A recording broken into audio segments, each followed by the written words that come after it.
Do watch the video till end. अगर simplification question जल्दी करना चाहते हो, क्विकली करना चाहते हो, ensure stay till the end so you can take care of the topic. We gonna do BODMAS, surds and indices के questions. अब वो देखते हैं उसमें क्या होने वाला है। नाउ आप लोगों ने सबने बोर्ड मास सुना होगा। जो कभी भी आप मैथमेटिक को इक्वेशन सोल्व करते हो, in competitive exams we have V BODMAS. एक वी भी लगा होता है सामने। इस वी का मतलब क्या है? इसका मतलब है विंकुलम।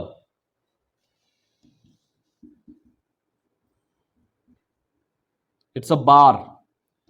मल्टीप्लाई प्लस माइनस डिवाइड के ऊपर जब भी ये बार होगा, ब्रैकेट से पहले इसको सोल्व करेंगे। बाकी आप लोगों को मालूम होगा आई बिलीव। बी का मतलब ब्रैकेट, सबसे पहले small, then medium and then large. O का मतलब of, which gets converted to multiply. D is divide, M is multiply, A is addition, S is subtraction. ये सबको मालूम है, लाइन में चलता है। इसका क्या फंडा है? Let's check it out. अगर मुझे पता है 3 इंटू 3 प्लस 3, तो मैं बोर्ड मास से करता हूं। अगर 3 इंटू 3 9, 9 प्लस 3 12। लेकिन अगर मैं इसी इक्वेशन में विंकुलम लगा दूं 3 प्लस 3 के ऊपर, मेरा आंसर चेंज हो जाएगा। 3 प्लस 3 को पहले करना पड़ेगा। 3 plus 3 6, 6 into 3 18. That will be my answer. Now answer is now changed. So this is about the V board mass. हमेशा बोर्ड मास के क्वेश्चन से करते हो। कभी भी plus minus multiply dividing question आएंगे जो आपकी शीट्स में भी हैं, आपकी बुक्स के अंदर है, तो आप हमेशा उसको V बोर्ड मास लगाकर ही सोल्व करोगे। Let's take an example.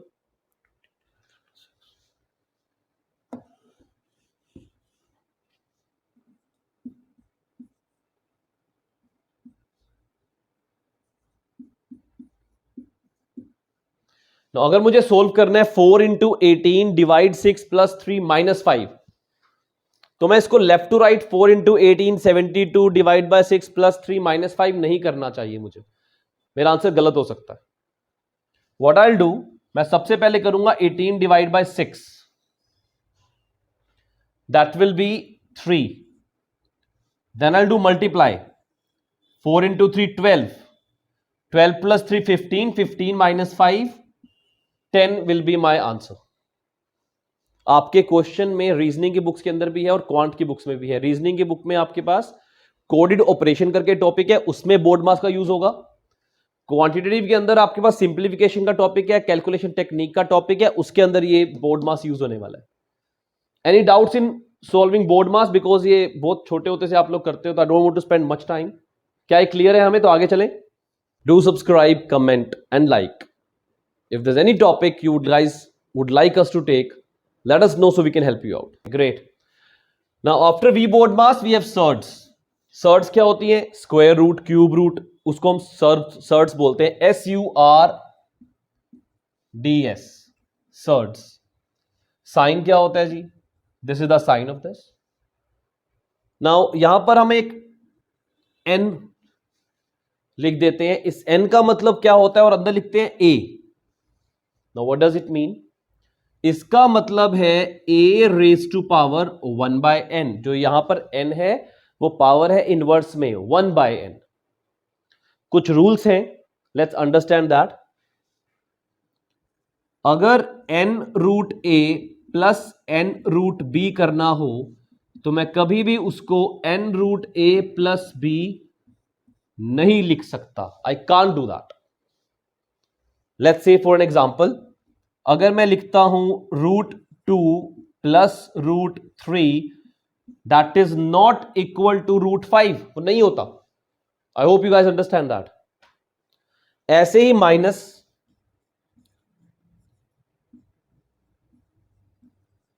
That is also not equal to nth root of a minus b, वो भी नहीं होगा। लेकिन मल्टीप्लाई और डिवाइड में क्या क्या होगा? यस, उसमें जरूर होगा। If I write n root a multiply n root b, I can definitely write it as n a into b, that is nth root of a into b। या फिर अगर मुझे डिवाइड करना होगा दैट ऑल्सो इज पॉसिबल, मैं इसको भी ऐसे लिख सकता हूं, that is a by b। एक एग्जांपल करते हैं, उससे आपको समझ आएगा। Now this is 2√3 plus √75 minus √27। अब यहां पे सर्ड के बाहर मल्टीप्लाई बाय 2 है, इसको हम बोलते हैं मिक्स्ड सर्ड है ये, और ये प्योर सर्ड है। हमें कोशिश करके इनके अंदर के जो रेडिकल्स हैं उनको सेम प्रूव करने की, सेम लाने की कोशिश करनी है। कैसे लाएंगे, let's see that. Now √3 is a prime number, तो इसको मैं और नीचे ब्रेक नहीं कर सकता। √75, क्या मैं इसको ब्रेक कर सकता हूं? 75 it goes on a table of 3, that is 25, then again it goes on 5 and 5 into 5 1 27, it goes on the table of 3, that means I can write this as 2 square root 3 plus 5 square into 3 minus 3 square into 3। Now जब भी surd के बाहर n की कोई value नहीं होती, by default हम इसको 2 मानते हैं, square root. Now square root, that means I can, how I can write it like now,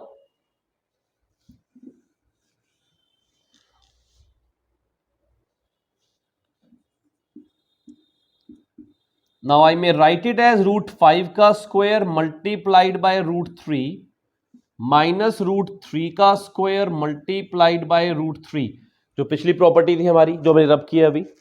अब यहां पे पावर है 5 जो बाय डिफॉल्ट है, सो दिस विल बी 5 का स्क्वायर मल्टीप्लाइड बाय 1/2, बिकॉज ये पावर यहां जाके मल्टीप्लाई हो जाएगी, कट हो जाएगा। That mean this power will get cancelled with this square root.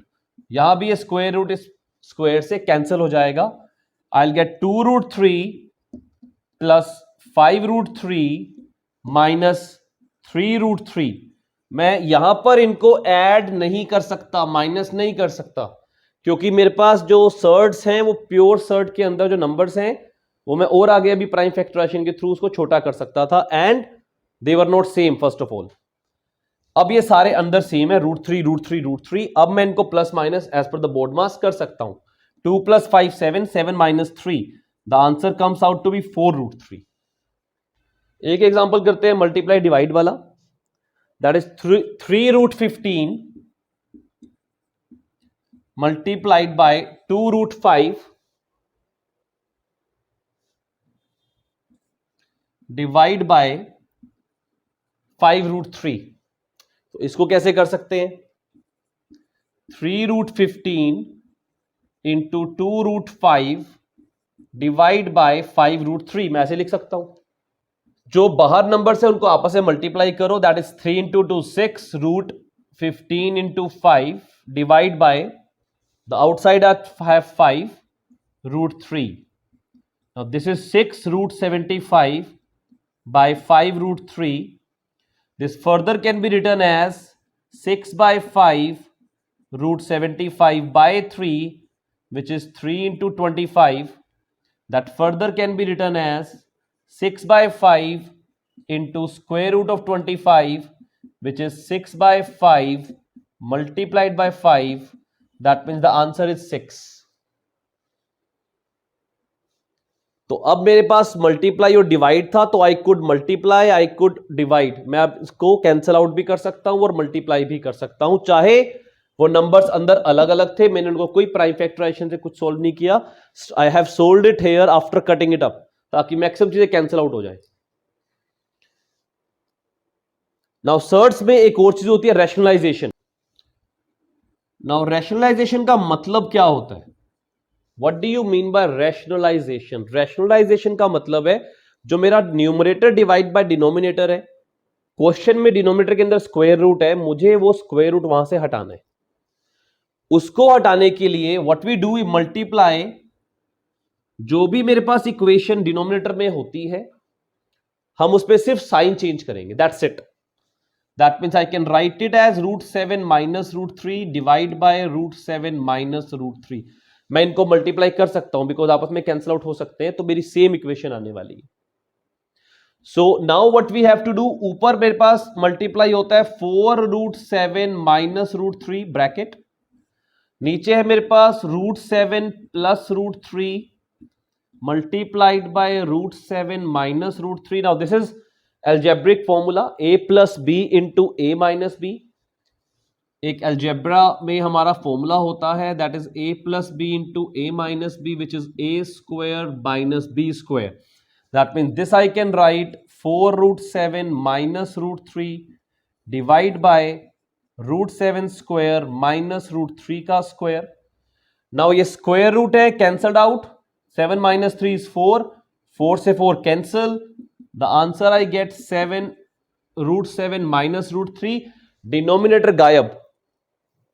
इस प्रोसेस के अंदर डिनोमिनेटर हमेशा गायब होगा, चाहे आपको एक बार रैशनलाइज करके गायब हो चाहे दो बार हो, बट होगा जरूर. It was a simple example to understand. बाकी आपकी बुक के अंदर, नोट्स के अंदर काफी सारे क्वेश्चंस हैं, तो you can take doubts as usual in the class.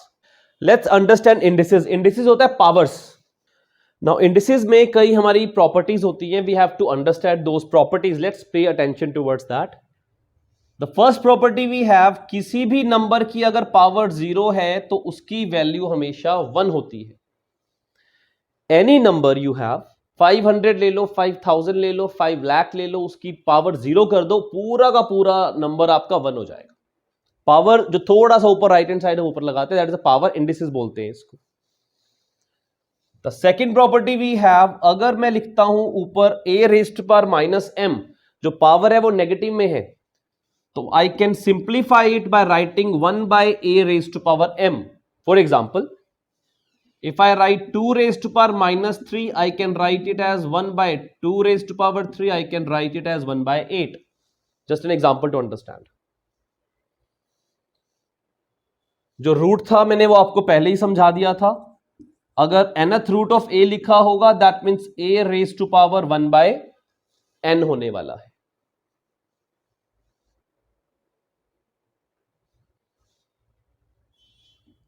The fourth, if I say, अगर मैं कह दूं a raised to power m by n है, तो इसको मैं लिख सकता हूं a raised to power m nth root of n. I can write it because n मेरा मल्टीप्लाई होके m into 1 by n बनना है. सेम चीज आ जाएगी.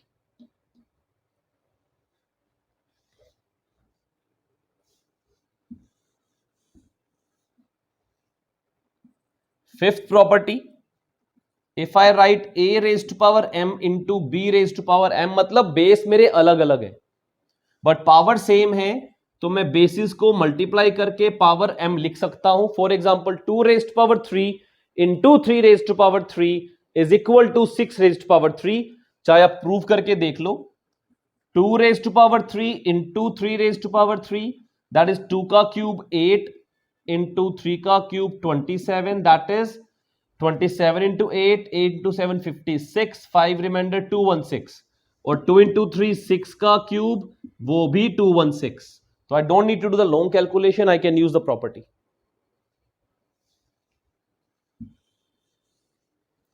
The sixth property we have a raised to power m divide b raised to power m, that we can write a by b raised to power m.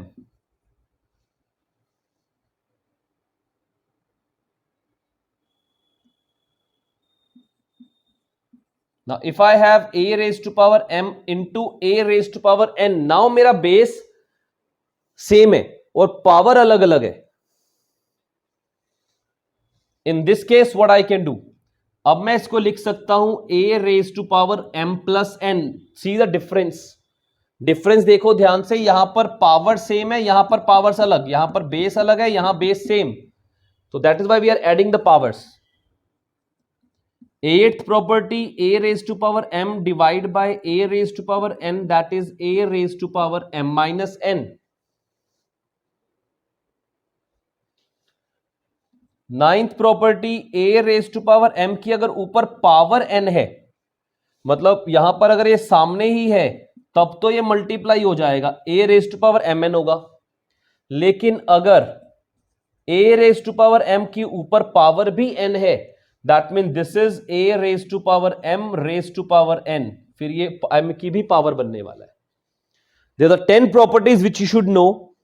Let's do some examples. सबके example करते हैं एक एक करके, ठीक है.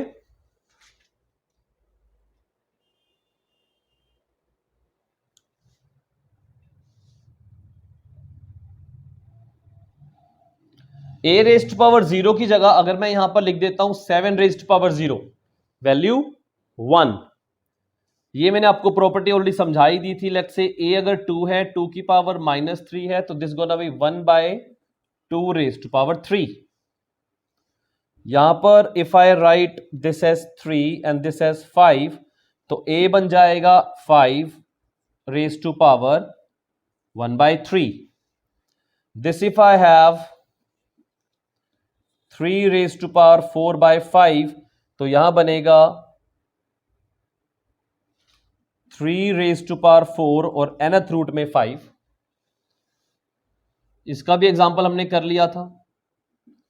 2 raise to power 3 into 3 raise to power 3, that is 2 into 3 6 raise to power 3.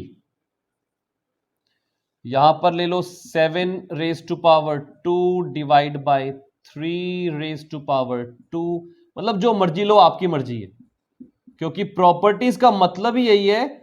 They are thumb rule, rule of thumb, general rule of thumb यही है, इसी के ऊपर सब कुछ चलने वाला है. यहां अगर 6 raise to power 3 into 6 raise to power 2 ले लूं, तो बन जाएगा 6 रेज टू पावर 3 प्लस 2 5. यहां पर अगर 6 raise to power 3 divide by 6 raise to power 2 हो जाए, तो ये हो जाएगा 6 रेज टू पावर 3 माइनस 2 1. यहां पर अगर a raise to power m raise to power n है, तो अगर मैं इसको 2 raise to power 3 raise to power 4 कर दूं, ये बनेगा 2 raise to power 3 into 4 12. Same चीज अगर मैं यहां लिखूं 2 रेज टू पावर 3 उसकी भी पावर 4, तो I have to write 2 raise to power 81. सारी प्रॉपर्टीज के एग्जांपल्स आपके सामने है. अब एक कई बार क्वेश्चन क्या आता है, the last question we have to understand, कि कंपेयर करो, कंपेयर टू डिफरेंट सर्च जिसमें पावर्स अलग अलग होती हैं. फॉर एग्जांपल कहते हैं √2 और क्यूब रूट ऑफ 3 में ये बताओ ग्रेटर कौन है और लेसर कौन है. साइन लगाना है ग्रेटर और लेस का, कैसे लगाओगे. नाउ मुझे √2 की वैल्यू नहीं पता, क्यूब रूट ऑफ 3 तो बिल्कुल नहीं पता, ये तो फिर भी बच्चों को पता होता है 1.4 समथिंग होती है, ये तो किसी को नहीं पता होता. या लेट्स से नंबर कुछ और ही बड़ा आ गया, अब क्या करोगे. कहता है बहुत सिंपल है, कहता है इसको लिखो आप 2 रेज टू पावर 1/2, इसको लिखो 3 रेज टू पावर 1/3. हो गया, हमने सर्च को nth रूट को बाहर निकाला. अब 2 और 3 का लो एलसीएम, 2 और 3 का एलसीएम कितना होता है 6. दोनों की पावर्स को 6 से मल्टीप्लाई कर दो. You got 2 raise to power 3 and 3 raise to power 2. This is 8, this is 9. Now this is greater, that means cube root of 3 will be greater. मेरा सीधा सीधा सा आंसर आ जाएगा. ऐसे इंडिसेस में पूछा जाता है. लेट्स से एक इंडिसेस का एग्जांपल ले लेते हैं. Let's say 54 raise to power 20 and let's say 9 raise to power 40 में ग्रेटर कौन होगा. ये इजी हो गया ज्यादा वैसे. चलो एक और टफ वाला करवाता हूं इसके बाद. अब इसमें अगर मैं देखूं तो कौन ग्रेटर होगा. अब इसकी पावर 20 है, इसकी पावर 40 है, कैसे निकालूं. कहता है इसको I can write 54 raise to power 20 और इसको आई कैन राइट 9 का स्क्वायर रेज टू पावर 20. मतलब मैं इसको लिख सकता हूं 81 रेज टू पावर 20 और ये मेरा है 54 रेज टू पावर 20. ऑटोमेटिकली ये ग्रेटर है, ऑटोमेटिकली दैट इज ग्रेटर.